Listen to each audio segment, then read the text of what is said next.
देखिए, ये एक व्यवस्थित विकास की दिशा में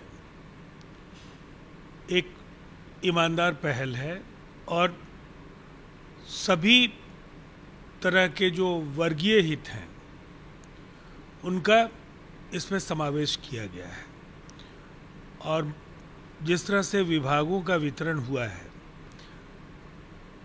इससे बिल्कुल स्पष्ट हो जाता है कि जो नीतीश कुमार जी की दृष्टि है बिहार को 2025 तक के एक रोड मैप पर जो वो ले जाना चाहते हैं, इस मंत्रिपरिषद के जरिए उस लक्ष्य तक बिहार अवश्य पहुंचेगा।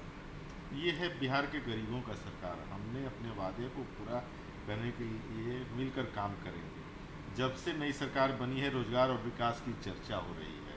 हमारे यहाँ पिछड़ों, अल्पसंख्यकों और दलितों सहित सभी जातियों के लोग हैं तेजस्वी यादव में। देखिए, ये तो बिल्कुल सच है कि एक तरफ 2 करोड़ का जो एक हवाई जो वायदा था, जिसको बाद में अमित शाह जी ने जुमला तक कहा।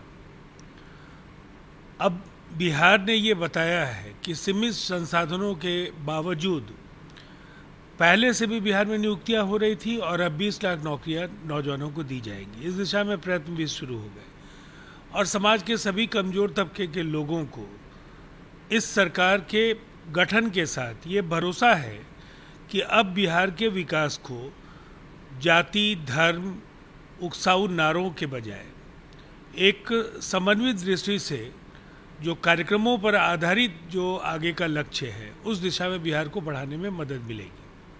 सुरेंद्र यादव, रामानंद यादव और ललित यादव जैसे लोगों को कैबिनेट में रखकर नीतीश कुमार क्या संदेश देना चाहते हैं?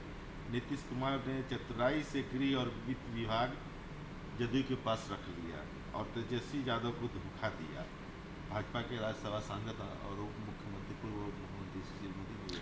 देखिए, सुशील मोदी जी इस बीच काफ़ी सक्रिय दिख रहे हैं। दरअसल नीतीश कुमार जी पर, तेजस्वी जी पर निशानों के जरिए दिल्ली दरबार में किसी भी तरीके से उनकी एंट्री हो जाए, ये पूरी कवायद उनकी इसीलिए है। और जहाँ तक मंत्रियों के नाम के आधार पर उन्होंने बातें कही हैं, तो उन्हें योगी आदित्यनाथ जी से पूछ लेना चाहिए कि एडीआर की रिपोर्ट यह स्पष्ट बताती है कि उत्तर प्रदेश के पिछले चुनाव में सबसे ज़्यादा दागी उम्मीदवारों को खड़ा करने का श्रेय भारतीय जनता पार्टी को ही है। इसलिए ये जो नैतिकता, भ्रष्टाचार, पारदर्शिता, ये जो किताबी जो उनकी बातें हैं, उस पर जनता भरोसा करने के लिए तैयार नहीं है। इसलिए कि कथनी और करनी में भारतीय जनता पार्टी का केंद्रीय नेतृत्व अब देश को समझा पाने में मुझे नहीं लगता है कि उसे कामयाबी मिलेगी।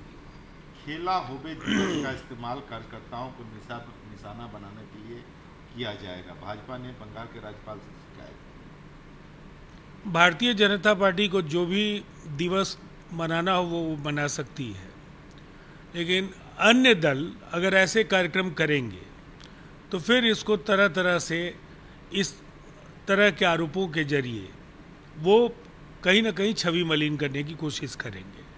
तृणमूल कांग्रेस पश्चिम बंगाल की एक बड़ी पार्टी है, बड़ा जनादेश है। ये नारा काफ़ी मशहूर हुआ था और इसीलिए मुझे लगता है ऐसे दिवस के जरिए हर पार्टी अपने कार्यकर्ताओं को उत्साहित करती है। बीजेपी ने जम्मू कश्मीर में एलजी को नियुक्त किया और वहां केंद्र द्वारा संचालित सरकार असफल साबित हुई है। धारा 370 को हटाने का कोई फायदा मदद नहीं मिला है। जम्मू कश्मीर में कश्मीरी पंडितों पर पहला हमला नहीं है। वे केंद्र सुरक्षा प्रदान करने में विफल रहे। कश्मीरी पंडित अब कश्मीर छोड़ना चाहते हैं। असदुद्दीन ओवैसी ने हाल के दिनों में एक कश्मीरी पंडित की हत्या और उनके भाई के घायल होने पर। देखिए, असदुद्दीन ओवैसी अगर कठोरतम शब्दों में आतंकवाद का विरोध करते तो ये बयान ज़्यादा संतुलित होता है, लेकिन इस बात को नकारा नहीं जा सकता है कि कश्मीर में जिस तरह से आतंकवाद ने पैर पसारा है और जो हवाई वायदे थे भारतीय जनता पार्टी के कि पंडितों की सकुशल वापसी वो घाटी में कराएंगे, आज पूरी तरह से इस फैसले की जो बुनियाद है आज वो दरकती दिख रही है। और इसकी वजह सीधी है, जैसे सुदूर इलाकों में कश्मीरी पंडितों की नियुक्तियां हुई, जहां उन्हें पुनर्वासित किया गया, उनकी सुरक्षा के लिए पर्याप्त प्रबंध नहीं किए गए, और इसीलिए ये जो पूरा का पूरा जो ये नारों का जो ये जाल बुन करके लोगों को भ्रमित करते हैं, उन्हें कश्मीर की हालत पर जरूर सोचना होगा कि इससे वो देश को क्या संदेश देना चाहते हैं या दुनिया को क्या बताना चाहेंगे। जब कश्मीर में लोकतंत्र को मजबूत बनाने की ज़रूरत है, वैसे समय में केवल हल्के फुल्के प्रयासों से कश्मीर को पटरी पर लाया जाना आसान नहीं हो।